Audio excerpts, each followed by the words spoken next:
you're not enough. Look at another neighbor, say, neighbor, oh neighbor, how to handle you're not enough. Just one more, neighbor, and say it like you with enthusiasm, like you really mean it. Say, neighbor, how to handle you're not enough. Now let's give God a great big hand clap for praise.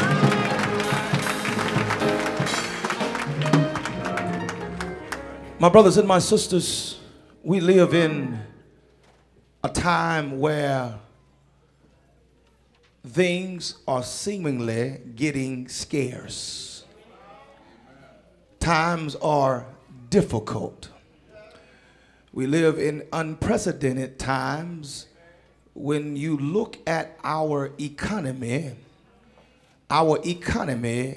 is going down. Some would say that we are living in the midst of a recession, perhaps hurriedly on our way to another depression. The value of a dollar is getting worse and worse. Prices are on the increase, but it seems as though no one's paycheck is on the increase. It seems like now it costs almost too much to even get gas for your lawnmower, much less to put it in your car. Times are getting rough. Milk costs $4.50 a gallon. It's getting hard because of the fact that prices are going up, and people have become desperate for more than what they have. People are saying, listen, I can barely make it on what I got. But yet I hear God, when times are getting rough, oftentimes saying, you need to give me more. Y'all mighty quiet in here, but you ought to be honest. Everybody wants more, but ain't nobody making more. And you would like to cut back. Folk are living in cutback times where we cut back on things. The things that we don't necessarily need, we'll cut back on. We'll cut back on where we go and what kind of enjoyment we're cutting back. And even in churches are looking at their budget and saying, where can we cut the proverbial fat from? And then the pastor has to come out and encourage the church and say, listen, we need to give more, because in times like these, God is requiring more. I wish I had some help in here. We want people to come, but then some folk in the church got a cheap spirit. Y'all ain't gonna talk to me tonight. I must be up in your house tonight.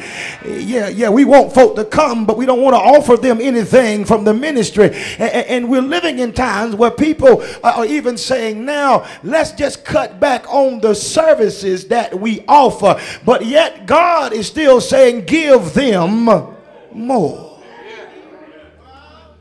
People are saying, listen, Reverend, listen, preacher, listen, church, I want to do more, but I really don't have enough. I'm living in times where I can barely pay my bills. I'm living in times where I can barely get along. I don't have enough. How do you expect me to do for the Lord when I barely have enough? Y'all quiet, but I know churches everywhere, the receipts are going down. How is it you want me to give X amount of dollars, Pastor Sherman, at revival? Don't you know I got to go to work? Don't you know I'm barely able to buy bread for the children? Don't you know I'm negotiating bills to and fro trying to make it? You already asked me to give my tithes, and let's be honest, everybody in here ain't giving you tithes. Huh?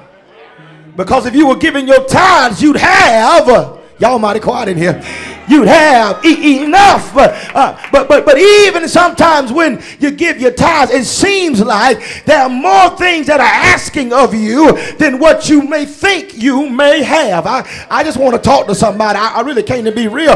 Yeah, give your tithes, but then there are still times when you are challenged with what you possess, and you still sometimes say, God, I've given my tithes, but now I'm at a point where I barely have enough. How do I handle my not enough? That's what the story is about tonight. It teaches us, Jesus teaches us through the scriptures of how to handle enough. At the time of the text, the Bible says that Jesus has crossed over the Sea of Galilee. He has healed the man with the impotent spirit, and the multitudes are following him. One version in the Synoptic Gospels said that when Jesus left, y'all mighty quiet here, he got in a boat and crossed the sea, and what the people did, because of the miracles that he performed, they ran to the other side. I've come to discover, brothers and sisters, when you got the right stuff, you ain't got to convince folk to come. They'll run and come see what you got. I wish I had somebody in here. When you know the right people and you got the right connection, when you've been around Jesus, you ain't got to try to trick them in church.